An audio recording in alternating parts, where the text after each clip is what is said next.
नमस्कार, स्वागत है आपका इंसार झारखंड न्यूज के इस बुलेटिन में। मैं हूं हिम्मत और खबरों की शुरुआत करते हैं चक्रधरपुर से। भाकपा माओवादी की दक्षिणी जोनल कमेटी ने 10 जुलाई को कोल्हान प्रमंडल बंद बुलाया है। दक्षिणी जोनल कमेटी की ओर से प्रेस रिलीज जारी कर कहा गया है कि ऑपरेशन कागार के तहत सुरक्षा बलों ने लोवादा में ऑपरेशन चलाकर उनके 6 साथियों का नरसंहार किया है। इसके खिलाफ 10 जुलाई को 24 घंटे का कोल्हान प्रमंडल बंद बुलाया गया है। भाकपा माओवादियों ने प्रेस विज्ञप्ति में कहा है कि 23 मई को लोवादा गांव के पास जंगल में कामरेड बुधराम सहित 3 सदस्यीय एक टीम की पुलिस के साथ मुठभेड़ हो गई थी। मुठभेड़ में जब कामरेड बुधराम को पैर में गोली लगी तो वे चलने में असमर्थ हो गए। पुलिस कामरेड बुधराम को घायल अवस्था में पकड़कर बर्बरता के साथ शारीरिक यातना देने के बाद सर में गोली मारकर उनकी हत्या कर दी और वे शहीद हो गए। भाकपा माओवादियों ने कहा कि दूसरी घटना लिपुंगा की है। 17 जून को भाकपा माओवादियों के दस्ते पर पुलिस और अर्धसैनिक बलों ने हमला कर उनके 5 साथियों को बेरहमी से पकड़कर मार डाला है। दक्षिणी जोनल कमेटी इन तमाम साथियों को नमन करती है। विज्ञप्ति में प्रधानमंत्री नरेंद्र मोदी पर भी टिप्पणी की गई है। साफ तौर पर लिखा है कि जब से केंद्र में मोदी की सरकार आई है तब से क्रांतिकारी आंदोलन को कुचल डालने की कोशिश की जा रही है। माओवादियों ने दावा किया है कि कोल्हान प्रमंडल के जंगल में रहने वाले आदिवासी मूलवासी जनता के ऊपर एक अघोषित युद्ध थोपा गया है। पूरे वन क्षेत्र को युद्ध क्षेत्र में तब्दील कर दिया गया है। हर गांव में 1 से 1.5 किलोमीटर की दूरी में अर्धसैनिक बलों के कैंप को बनाया गया, जिससे यहाँ रहने वाले लोगों की जिंदगी नर्क में तब्दील हो गई। भारत पाकिस्तान के बॉर्डर पर की जाने वाली गोलीबारी कोल्हान के जंगलों में की जा रही है। 10 जुलाई को आहूत माओवादी बंद के दौरान माओवादियों ने प्रेस की गाड़ियों, एम्बुलेंस, दूध सप्लाई और हॉस्पिटल की इमरजेंसी सेवा को बंद से मुक्त रखा है।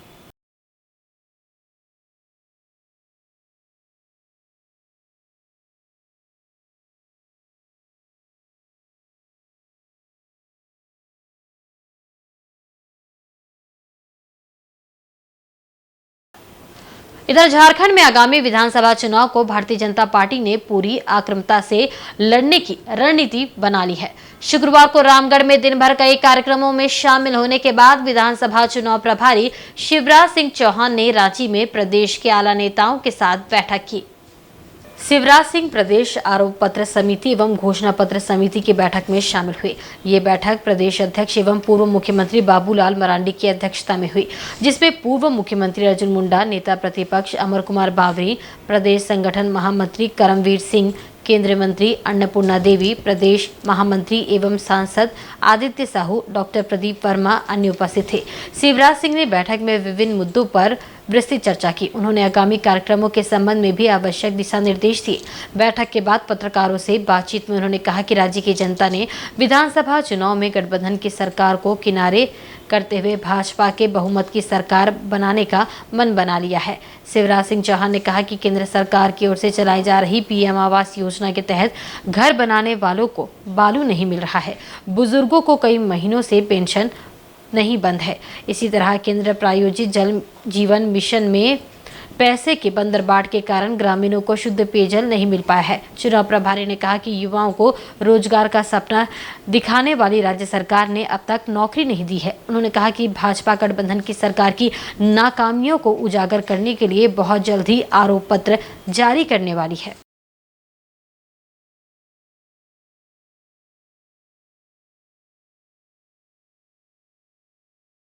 मुझे कहते हुए प्रसन्नता कि भारतीय जनता पार्टी का कार्यकर्ता उत्साह से भरा हुआ है और वो ये संकल्प कर चुका है कि विधानसभा के चुनाव में रिकॉर्ड बहुमत से भारतीय जनता पार्टी की सरकार बनानी। आज मैं जनता के बीच भी गया और मुझे कहते हुए तकलीफ है, ये गठबंधन की सरकार झारखंड को तबाह और बर्बाद कर रही है।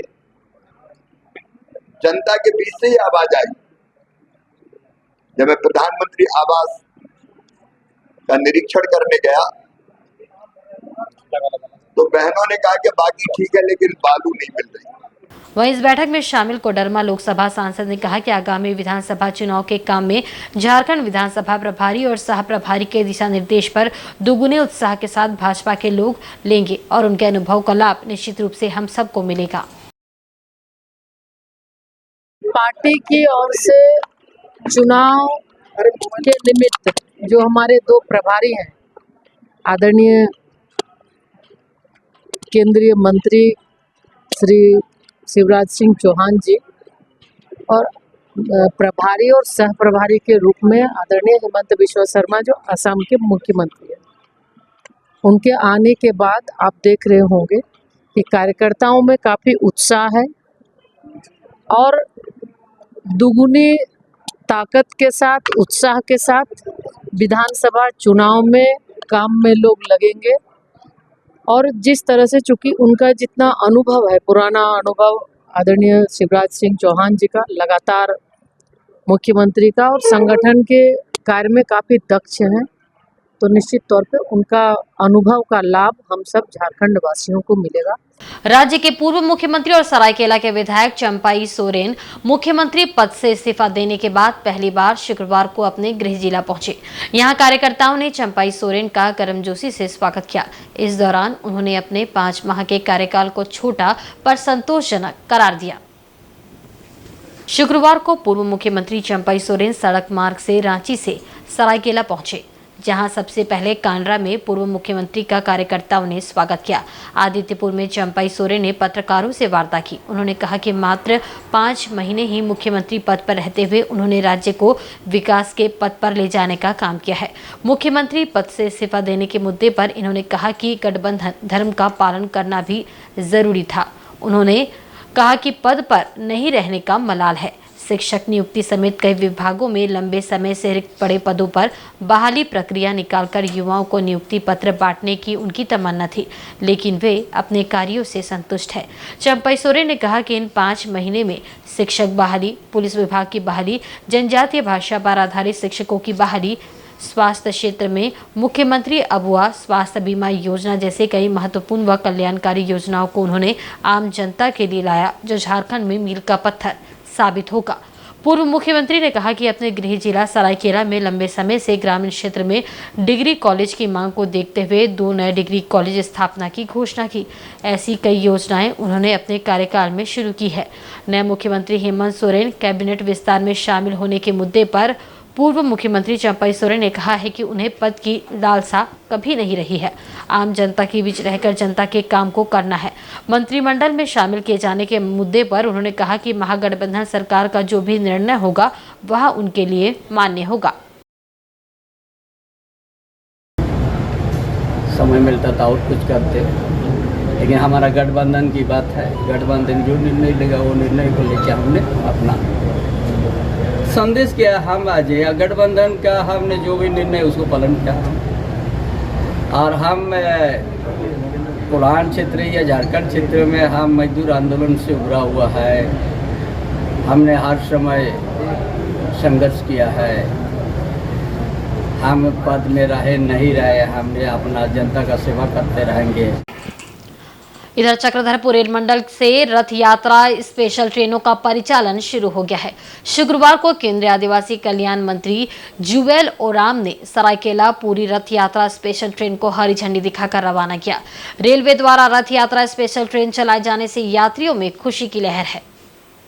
इस दौरान उनके साथ रघुनाथपल्ली के विधायक दुर्गाचरण तांती, सीनियर डीसीएम आदित्य चौधरी, भाजपा जिलाध्यक्ष लतिका पटनायक, रमेश अग्रवाल और परवीन गग्र आदि मौजूद थे। ट्रेन को हरी झंडी दिखाने से पहले ट्रेन को खूबसूरत तरीके से सजाया गया था।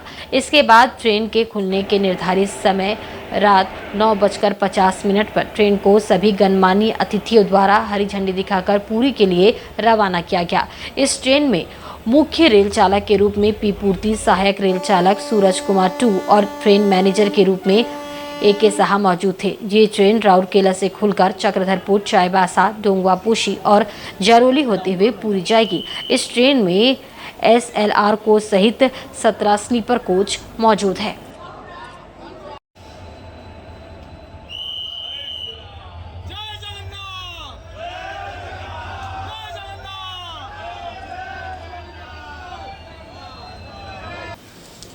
इधर जमशेदपुर के सुंदरनगर भाजपा मंडल के द्वारा शनिवार को करंडी से परसुडी तक सड़क निर्माण समेत अन्य मांगों को लेकर करंडी में 1 दिवसीय धरना दिया गया। इसमें शामिल भाजपाइयों ने अपनी मांगों के समर्थन में जमकर नारेबाजी की और बीडीओ के नाम उपायुक्त को एक मांग पत्र सौंपा। इनकी मांगों में करंडी चौक से लेकर परसुडी शीतला चौक तक सड़क निर्माण कराने, उत्तरी करंडी पंचायत में पड़ने वाले पुराने तहसील कार्यालय के सामने टूटे नाले की मरम्मत कराने, जगह जगह क्षतिग्रस्त पानी के कनेक्शन को दुरुस्त करने और करंडी की जाम की समस्या को खत्म करने की मांग शामिल है। इन सभी मुद्दों को लेकर बीजेपी नेता सह सांसद प्रतिनिधि उपेंद्र नाथ सरदार ने कहा कि राज्य सरकार विकास करने में पूरी तरह से विफल हो गई है।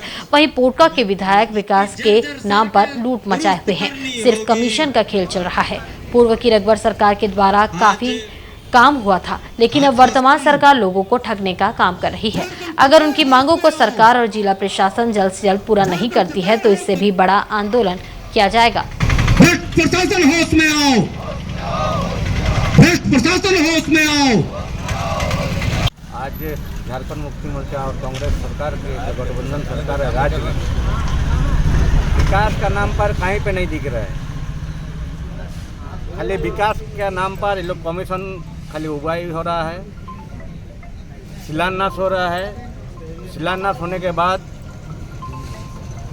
जो ठेकेदार रहता है, जो कंस्ट्रक्शन होता है, उसके द्वारा बड़ी रकम की मांग किया जाता है, जिसका कारण उस रोड या कोई भी चीज़ का जो शिलान्यास किया जाता है वो कभी वो शुरू नहीं कर पाते हैं पैसा का मांग पर। आज वही स्थिति है, देख रहे हैं करंडी से लेकर शीतला मंदिर चौक तक पिछले भारतीय जनता पार्टी के जो रघुवर सरकार थे उस समय बना था, उसके बाद से आज तक इतना जर्जर अवस्था में है इस सड़क, वो निर्माण करने का नाम ही नहीं ले रहे हैं। इसका पहले भी एक बार लिखित रूप से दिया गया है, मंडल अध्यक्ष के द्वारा मौखिक सूचना भी किया गया है, लेकिन किसी प्रकार की उसमें कोई निधि समाधान करने का उपाय नहीं लगाया। आज हम लोग इसलिए धरना पर बैठे हैं कि जब तक नहीं करंडी से शीतला मंदिर चौक तक इस पथ का निर्माण मरम्मत नहीं किया जाएगा, तब तक हम लोग आगे उग्र आंदोलन करते रहेंगे। वहीं पूर्वी सिंहभूम जिले के पोटका स्थित रसुनचोपा पंचायत भवन के समीप खनिज पदार्थों के अवैध परिवहन को रोकने के लिए एक चेक पोस्ट बनाया गया था।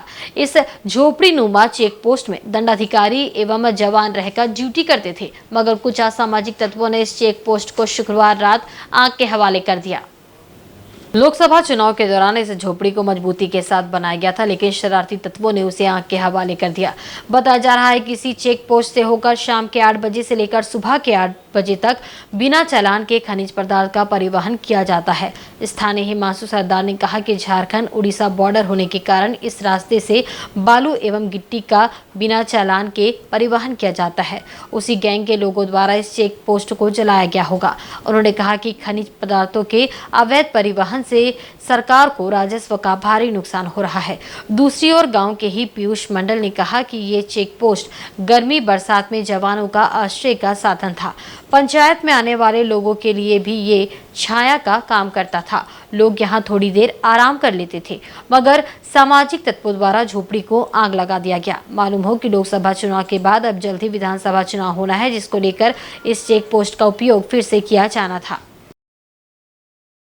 ये जो छावनी था, इसमें क्या है कि पुलिस जब यहाँ पर चेकिंग हो रहा था, जैसे कि हमारे उड़ीसा की ओर से भी बहुत अवैध मतलब बालू या तो गिट्टी का आवागमन हो रहा था बिना चालान के, जिसमें हम लोग का राजस्व का भी नुकसान होता था। ठीक है, इसमें हमको लगता है कि कोई उसी गैंग का ही कोई असामाजिक तत्व लोगों ने इसको जला दिया है। तो इसमें हम लोग का क्या है कि जैसे कि अभी यहाँ चेकिंग होता था, हमारे जवान लोग पुलिस लोग यहाँ पर बैठ के अपना चेकिंग करता था, या तो पंचायत में जो भी यहाँ कार्यक्रम होता है तो यहाँ बरसात या तो धूप के समय यहाँ लोग बैठते थे। ये देखिए, ये झारखंड और उड़ीसा बॉर्डर में ये जब इलेक्शन के टाइम इसमें बनाया हुआ था, तो ये तत्व कोई अज्ञात व्यक्ति ने इसको जला दिया।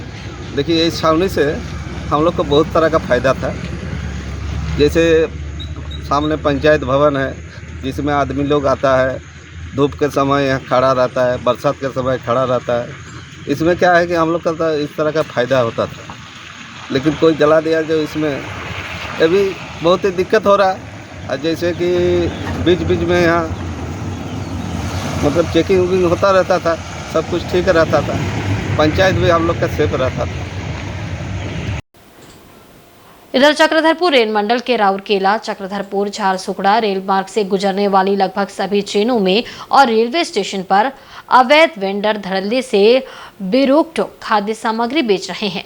भले ही ये अवैध वेंडिंग का कारोबार झारसुगड़ा से लेकर चक्रधरपुर के बीच चल रही हो, लेकिन इन अवैध वेंडरों की राजधानी राउरकेला है। राउरकेला से रोजाना करीब 150 से भी ज्यादा अवैध वेंडर इन दिनों स्टेशन से लेकर ट्रेनों में अवैध रूप से खाद्य सामग्री से लेकर अन्य चीजों की बिक्री कर रहे हैं।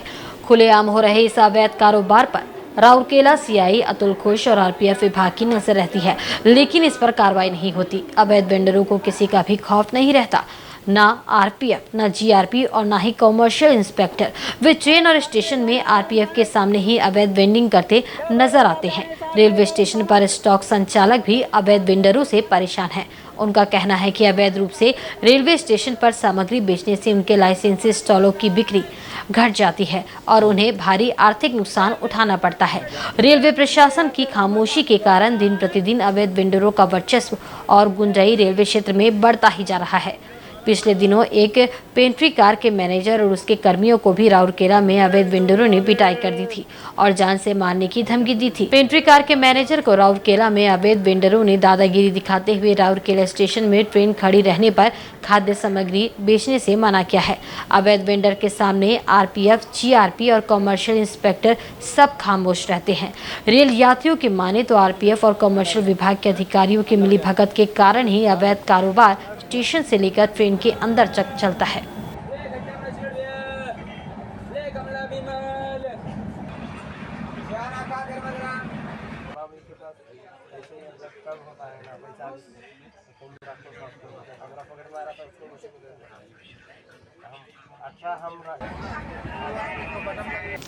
वहीं जमशेदपुर में इस्कॉन द्वारा भगवान जगन्नाथ की रथ यात्रा 7 जुलाई को बिष्टुपुर राम मंदिर से निकाली जाएगी।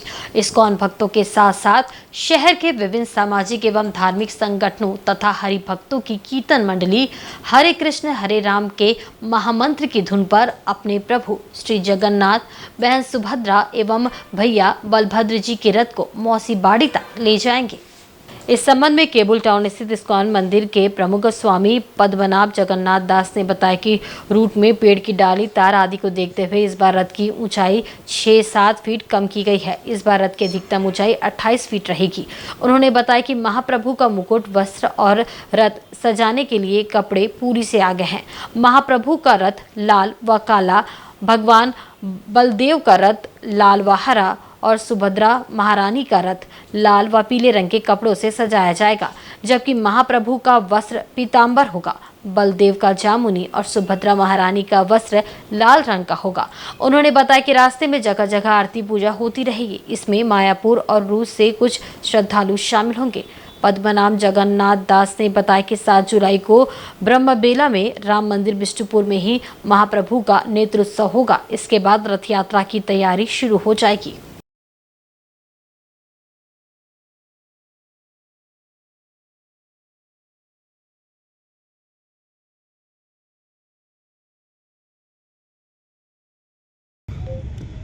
सात तारीख को रथ यात्रा है, उसकी तैयारी चल रही है, अंतिम तैयारी चल रही है। रथ आपके सामने खड़े हैं। रथ को सजाने का जो भी हमारा प्रक्रिया है उसको कंप्लीट कर रहे हैं। कल शाम तक पूरी रथ को सजा लिया जाएगा। 7 तारीख को राम मंदिर में ही नेत्र उत्सव भी हमारा 7 तारीख को राम मंदिर में सुबह 8 बजे से, और फिर रथ की तैयारी है। रथ 2 से 3 बजे के बीच रथ में भगवान विराजेंगे और नगर भ्रमण के लिए निकलेंगे। वहीं सरायकेला जिले में नवपदस्थापित एसपी मुकेश कुमार लुनायत ने शुक्रवार देर शाम आदित्यपुर थाना और ट्रैफिक थाना का निरीक्षण किया। इस दौरान उन्होंने पुलिस पदाधिकारियों के साथ समीक्षा बैठक की और जरूरी दिशा निर्देश दिए। एसपी ने दोनों थाना के प्रभारी के साथ समीक्षा बैठक करते हुए कांडों की समीक्षा की। उन्होंने सभी पुलिसकर्मियों को निर्देशित किया कि त्वरित गति से कांडों का निष्पादन करें। वहीं आदित्यपुर क्षेत्र में एनडीपीसी एक्ट के तहत अधिक से अधिक कार्रवाई करने, अपराधियों की सूची तैयार कर समय से अभियान चलाकर गिरफ्तारी करने संबंधित निर्देश दिए। एसपी ने बताया कि सरायकेला जिले के सभी थाना क्षेत्र में विधि व्यवस्था को लेकर दोनों थाना प्रभारी को निर्देशित किया गया है।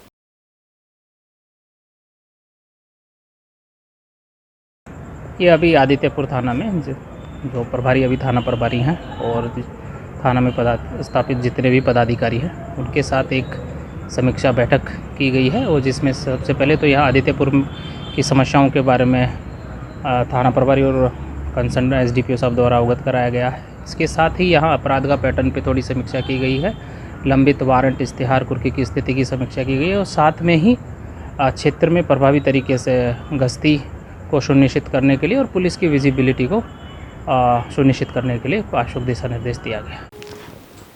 वहीं पूर्वी सिंहभूम जिले के पोटका स्थित हाटतोबा पंचायत के सैकड़ों लाभुकों को पिछले 1 वर्ष से राशन नहीं मिल रहा है। इससे नाराज लाभुकों ने शनिवार को प्रखंड कार्यालय पहुंचकर जोरदार प्रदर्शन किया।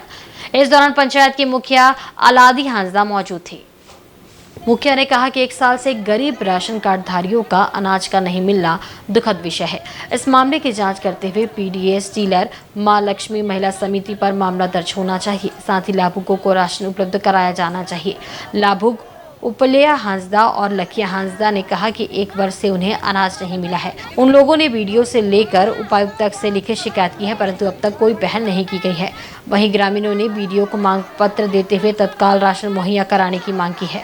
बीडीओ अभय कुमार द्विवेदी ने तत्काल marketing officer doctor Ashok Kumar को निर्देश दिया कि 10 दिनों के भीतर सभी लाभुकों को अनाज मुहैया कराना सुनिश्चित करें। साथ ही साथ मामले की जाँच करते हुए कार्रवाई करें। अधिकारियों का मांग है कि हम लोग को राशन मिलना चाहिए और जो कालाबाजी हो रही है उसमें रद्द किया जाए और उसे कार्रवाई हो।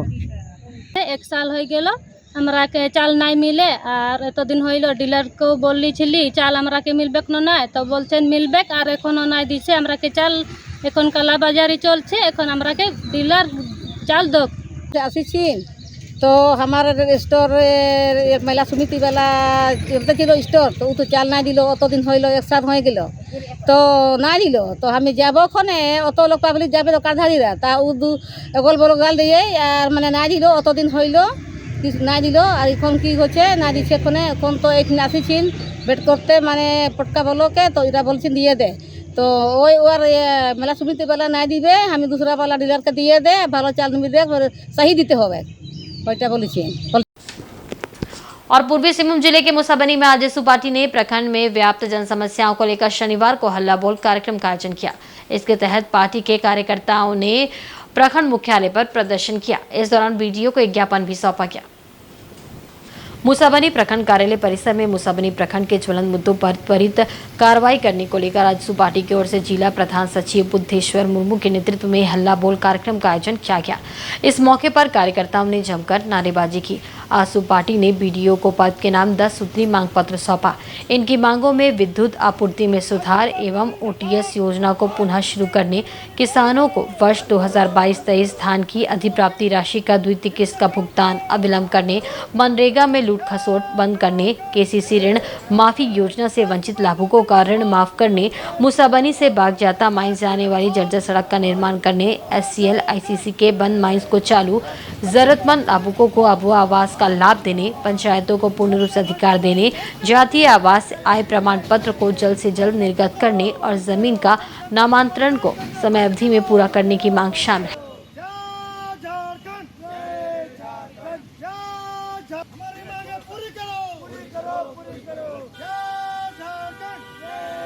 पार्टी की तरफ से पूरे झारखंड में हल्ला बोल कार्यक्रम किया जा रहा है। हल्ला बोल कार्यक्रम के माध्यम से वर्तमान झारखंड सरकार के द्वारा जिस तरह से एक पंचायत सचिव से लेकर राज्य सचिवालय तक भ्रष्टाचार से पूरी तरह से त्रस्त है और यहाँ की जनता उससे पूरा भोगी है, इसलिए पूरे राज्य में आजसू पार्टी ने हल्ला बोल कार्यक्रम के माध्यम से प्रखंड और अंचल के कार्यालय में वैध भ्रष्टाचार जिसमें आम जनता त्राहिमाम है, इस हल्ला बोल के माध्यम से उसको जगाने का काम कर रहे हैं और चाहते हैं कि यहाँ की जनता का काम हो। और सरकार ने जिस वादा के तहत सरकार बनाई और 4.5 साल हो गया, 4.5 साल होने जा रहा है, इस 4.5 साल में किसी तरह का सुधार नहीं हुआ है। इसलिए हम चाहते हैं कि आजसू पार्टी इसके लिए आज के दिन में प्रखंड कार्यालय में एक हल्ला बोल के माध्यम से प्रदर्शन कर रहे हैं। आने वाले हो सकता है सड़क से लेकर सदन तक इस पर हम लोग जोरदार विरोध करेंगे।